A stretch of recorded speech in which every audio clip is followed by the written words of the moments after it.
अस्सलाम वालेकुम। Welcome to student info 5। आज इस वीडियो में जो बायो 401 उसके लेक्चर नंबर 11 से लेकर जो 15 तक है वो लेक्चर डिस्कस करेंगे। तो ये बहुत इम्पोर्टेंट होने जा रहा है क्योंकि इसमें इम्पोर्टेंट जो शॉर्ट क्वेश्चंस हैं मिड टर्म के हवाले से वो आपको बताऊंगा, और इसमें जो एमसीक्यूज़ हैं वो भी। तो चलते हैं, लेक्चर स्टार्ट करते हैं कि जो प्रोबेबिलिटी सैम्पलिंग की टाइप्स हैं। सबसे पहले बात करते हैं सैम्पलिंग की कि सैम्पलिंग क्या है। एक सैंपल जो हम पॉपुलेशन से कलेक्ट करते हैं, सैंपल क्या होता है, वो खसूसियात होती हैं, वो थोड़ी सी चीज़ होती है जो हम एक बड़ी लार्ज पॉपुलेशन से कलेक्ट करते हैं ताकि पूरी पॉपुलेशन को जो कलेक्ट मतलब उसको पूरी को स्टडी ना करना पड़े, सिर्फ उस सैंपल को स्टडी करें और हमें पूरी पॉपुलेशन के मुताबिक जो भी हमें मालूमात चाहिए वो मिल जाए। ठीक है, तो सैम्पलिंग जो है उसके जो तरीक़ेकार है उसमें दो है, एक प्रोबेबिलिटी सैम्पलिंग है और एक नॉन प्रोबेबिलिटी सैम्पलिंग है। यहाँ पर हम प्रोबेबिलिटी सैम्पलिंग की बात करते हैं। तो प्रोबेबिलिटी सैम्पलिंग क्या है, सबसे पहले इसकी डेफिनेशन आपको बताता हूँ कि ये वो सैम्पलिंग है जिसमें जो सैंपल्स हैं उनको पूरा हक है दोनों को कि वो दोनों का जो चूज़ होना है वो इक्वल हो। फॉर एग्ज़ाम्पल आपको अगर कोइन है आपके पास, सिक्का जिसे हम कहते हैं, तो आप उछाल रहे हैं, तो आप एक बार उछालेंगे तो उसका हेड और जो उसका टेल है वो दोनों के आने के चांस 50% होते हैं, 50-50 होते हैं। ठीक है, इसी तरह आप उसको चाहे जितनी मर्ज़ी बार उछाल लें, उस उन दोनों के जो चांस है ना वो 50-50% ही रहेगा। यही प्रोबेबिलिटी सैम्पलिंग टेक्निक है। ठीक है, तो इसके सबसे पहले बात करेंगे सिंपल जो रैंडम सैम्पलिंग है, स्ट्रैटिफाइड सैम्पलिंग है, ये सारी डिटेल में बात करेंगे इसी लेक्चर में। तो जो इसमें सबसे पहले जो कुछ डेफिनेशंस हैं इनमें, उसमें जो सबसे पहली है कि ये एन क्या होता है।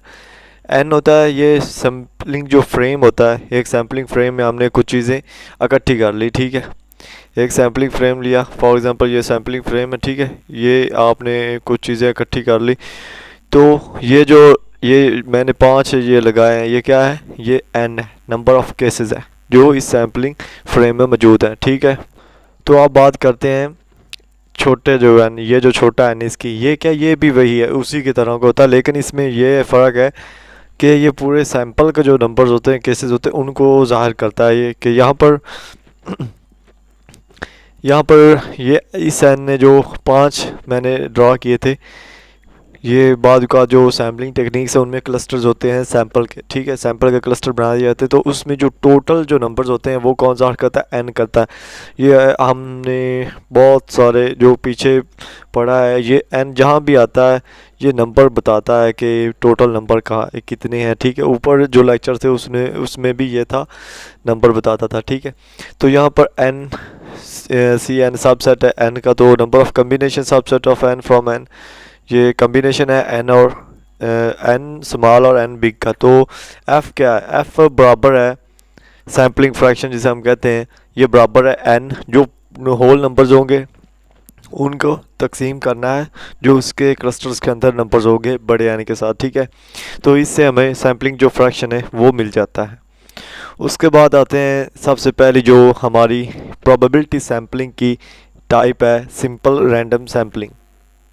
तो ये सिंपल सी बात है, सिंपल रैंडम सैम्पलिंग है, तो ये सादा है, सबसे सादा ये है। इसमें है क्या, ऑब्जेक्टिव आप देख लें कि जो n यूनिट्स का out of n such that every n C N has an equal chance. वही बात है कि n जो हमारे पास यूनिट है उसको उसमें से जो छोटे n यूनिट्स हमने उठाने हैं उनका जो चांस होगा वो कितना होगा, वो इक्वली चांस होंगे। ठीक है, दोनों को 50-50% चांस मिलेगा इसमें। तो इसमें इसका जो प्रोसीजर है कि use table of random numbers, हमारे पास रैंडम नंबर्स का एक टेबल होगा, कंप्यूटर रैंडम नंबर जनरेटर और मैकेनिकल डिवाइस, यानी वो कंप्यूटर नंबर जब कंप्यूटर डिजिटली भी हो सकते हैं नंबर, या हम डिवाइस जो मैकेनिकल डिवाइस यूज़ करते हैं तो वो भी हो सकती है, उससे रैंडम नंबर्स हों। उसके बाद हमने क्या करना है, सैंपल विद और विदाउट रिप्लेसमेंट, या रिप्लेस करके या रिप्लेसमेंट के बगैर हमने उनको सैंपल करना। ठीक है, इसमें हम सैम्पलिंग फ्रैक्शन का जो मेथड है वो इस्तेमाल करेंगे, F is equal to N over N big N.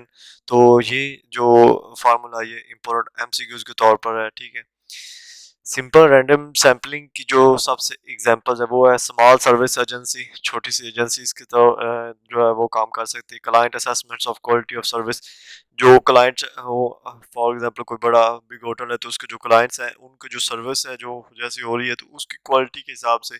और gate list of clients over past year, यानी पिछले सालों में उनकी क्या जो क्वालिटीज रही वो क्या थी, और सिंपल रैंडम सैम्पलिंग को हम ड्रा कर लेंगे। ठीक है, सादा सी बात है इसमें।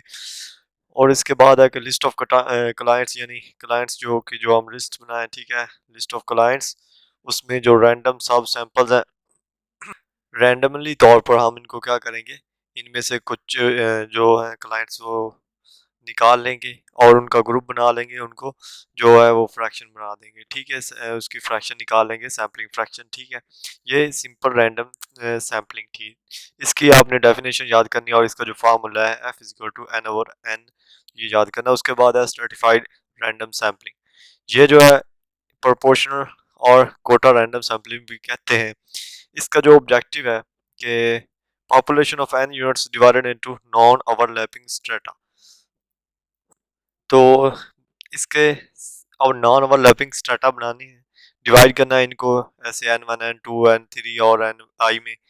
तो इस तरह बनाने के बाद इसे सिंपल रैंडम सैम्पलिंग दोबारा करेंगे और इसे स्ट्रेटिफाइड करेंगे। स्ट्रेटिफाइड सैम्पलिंग असल में है क्या चीज़, इसमें है कि जब हम ग्रुप्स बनाएंगे, ठीक है, उनकी जो खसूसियात होंगी, उनमें जो डिफरेंस होगा, उनकी जो एडमिनिस्ट्रेटिव कन्वीनियंस होगी, उनकी बुनियाद पर हम इसके करेंगे। सबसे पहले लिस्ट बनाएंगे, उसके बाद इनकी जो खसूसियात है, इनका जो बैकग्राउंड कहाँ कहाँ से है वो हम देखेंगे। वो देखकर इनका जो है स्टार्टा बनाएंगे। ठीक है, फिर सैंपल रैंपिंग जो है सिंपल रैंडिंग वो करेंगे। ये हमने लिस्ट बनाई थी क्लाइंट्स की। ठीक है, इसमें जो अफ्रीकन अमेरिकन इधर आ गए, हिस्पैनिक अमेरिकन इधर आ गए, जो दूसरे थे वो इधर आ गए, ये इनके स्टार्टा बन गए। अब क्या करना है, अब इनको सिंपल रैंडम सैम्पलिंग करेंगे तो इनसे जो है ये ग्रुप्स आ गए इनमें से। ठीक है, रैंडम सब सैंपल्स ऑफ एन एन, ये ठीक है। तो ये स्ट्रेटिफाइड रैंडम सैम्पलिंग थी। उसके बाद है proportionate with disproportionate stratified random sampling. इस इनके जो नाम से इज़हार हो रहा है, प्रोपोर्शनेट का मतलब क्या है कि वो सैम्पलिंग जिसमें जो फ्रैक्शन है उसमें हाँ वो इक्वल हो उस ईच स्ट्रेटम के। ठीक है, जो स्ट्रेटम हम निकाल रहे हैं उसके बराबर हो जो सैम्पलिंग हो। ठीक है, unequal sampling fraction in each stratum, इसके जो स्ट्रेटम होता है डिस्प्रोपोर्शनेट में, इसके जो स्ट्रेटम होता है उनमें अनइक्वल होता है। फॉर एग्जांपल कि यहाँ पर अगर 10 मेंबर्स हैं फॉर एग्जांपल, तो यहाँ भी 10 हैं, ये क्या है, प्रोपोर्शनेट है, यानी इक्वल है। ठीक है, स्टार्टा में। लेकिन अगर यहाँ 10 है, यहाँ 8 है, यहाँ 7 है, तो ये क्या है, ये डिस्प्रोपोर्शनेट अनइक्वल सैम्पलिंग है। ठीक है, उसके बाद नीडेड, ज़रूरत किस चीज़ की, enable better representation of smaller minority groups की जो है बेटर रिप्रेजेंटेशन करने की ज़रूरत होती है। और उसके बाद है सिस्टमिक सिस्टमेटिक रैंडम सैम्पलिंग। ये क्या है, नाम से ज़ाहिर होता है, ये वो चीज़ है जिसमें हम सिस्टम एक इस्तेमाल करते हैं, सिस्टम के मुताबिक उसको सैम्पलिंग करते हैं, ना इसमें रैंडम करते हैं, ना रैंडमली हम बंदे चूज़ करते हैं, और ना ही जो है सिंपली जो है इस तरीके से चूज़ करते हैं। इसमें होता क्या है कि जो नंबर ऑफ यूनिट्स हैं पॉपुलेशन में फ्रॉम एंड टू एंड, ठीक है, decide on the end that you want to read. इसमें आपको सिंपल से बता दूं, एक बात जा रही है कि यहाँ 2 3 4 सो ऑन 10 तक जा रहे हैं। ठीक है, तो आपने क्या करना है, आपने ये एक पिक कर लिया। ठीक है, उसके बाद दो छोड़कर या जो फोर था वो पिक कर लिया, दो फिर आगे और छोड़कर कौन सा आएगा, 5 और 6 छोड़कर 7 आएगा, 7 को पिक कर लिया। ठीक है, 8 और 9 को छोड़कर 10 को पिक कर लेना। जब इस तरह आप दो छोड़कर पिक कर रहे हैं तो ये क्या है, सिस्टमेटिक जो है सैम्पलिंग है। ठीक है, यही सिस्टमेटिक सैम्पलिंग है, कोई इसमें मुश्किल बात नहीं है। ठीक है, इसमें वैसे इंटरवल का जो साइज है वो इस फार्मूले के जरिए जो है वो नापा जाता है। वहां पर यहाँ पर थोड़ा सा ध्यान रखिएगा, जो सैंपल फ्रैक्शन था एफ वो बराबर था एन ओवर एन के, यानी स्मॉल एन ऊपर था और बिग एन जो नीचे था। लेकिन यहाँ पर जो के है वो बराबर है एन बड़ा ऊपर है और छोटा एन नीचे। तो इसमें क्या, randomly select number from 1 to k and take every kth unit. इसमें जो प्रिसाइज है ये किससे, सिंपल रैंडम सैम्पलिंग से बहुत ज़्यादा बेहतर है। ठीक है, इसकी जो मिक्स एग्जांपल है लाइब्रेरी एसीएम स्टडी है, इसमें इन्होंने एग्जांपल दी है ये 100 टोटल जो है 100 है। इसमें आप उन्होंने क्या किया, 20 नंबर्स जो थे वो ले लिए, उसके बाद क्या किया 5 इस एन को यानी ऐसा किया 100 को ऊपर रखा, ये एन की वैल्यू थी, और छोटे एन को नीचे रखा, ये 20 की वैल्यू थी, और जो 20 से तकसीम किया तो 5 आ गए। ठीक है, अब 5 नंबर छोड़कर ये क्या करते जाएंगे, 1 to 5 select random number from 1 to 5 choose 4।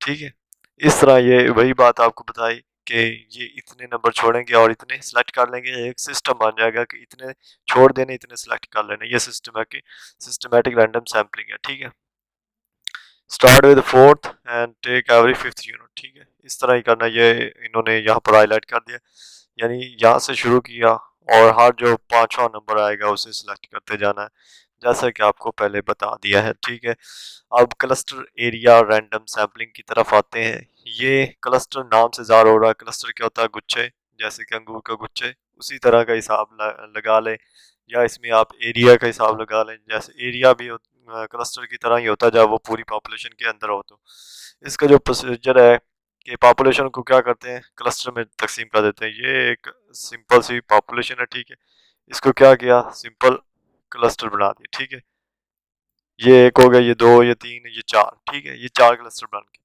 For example आपको समझाने की कोशिश कर रहा हूँ, तो इसमें आपने क्या करना है भाई, are units within sample cluster, तो इसमें जितने भी सैंपल थे। इसकी एक और बात है कि इसमें जब भी हम सैम्पलिंग करते हैं पॉपुलेशन से जो क्लस्टर होंगे, तो हम अगर ये क्लस्टर चाहते हैं कि सैंपल करें, तो हम इसमें जितने भी मेंबर होंगे टोटल को क्लस्टर करेंगे, सॉरी टोटल को जो है रैंडम सैम्पलिंग के तहत इसे जो है सैंपलिंग करेंगे इसकी।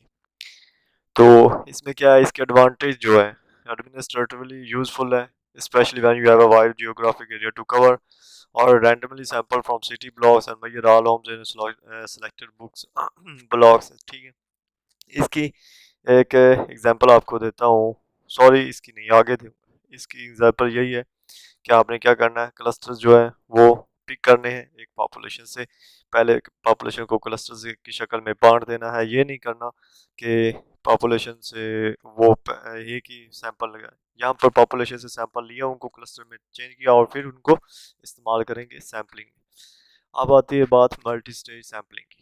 ये क्या है, मल्टी स्टेज यानी बहुत सारे स्टेज से गुजरना पड़ता है सैम्पलिंग को। तो ये क्लस्टर सैम्पलिंग ही है जिसमें क्या होता है, any combination of single stage methods. ठीक है, इसमें होता क्या है कि सबसे पहले हम एग्जांपल देखते हैं कि choosing students from school, select all schools जितने भी, then sample within school, sample schools, then measure all students, sample school, then sample students. क्या किया कि सबसे पहले स्कूल जो थे उन सब की सैम्पलिंग करनी थी, लेकिन हमने सैंपल विद इन स्कूल्स के अंदर से क्या किया, सैंपल ले लिए, क्लस्टर ले लिए। ठीक है, ठीक है, मल्टी स्टेज है बहुत ज़्यादा, इसमें हम पहले क्लस्टर बना दिए, फिर क्लस्टर को हम इस्तेमाल करेंगे आगे दोबारा मेजर करने के लिए स्टूडेंट्स को मेजर करेंगे, जिससे हम सैंपल स्टूडेंट्स निकालेंगे, सैंपल स्टूडेंट निकाल कर हम इसकी जो है आगे इसकी सैम्पलिंग करें। तो यहाँ पर 11 से लेकर 15 तक जो लेक्चर थे वो क्लियर हो गए। मिलते हैं नेक्स्ट वीडियो में। अगर वीडियो अच्छी लगी है तो लाइक कर दें और चैनल को सब्सक्राइब कर दें ताकि आने वाली वीडियोज़ आपको मिलती रहें। अल्लाह हाफिज़।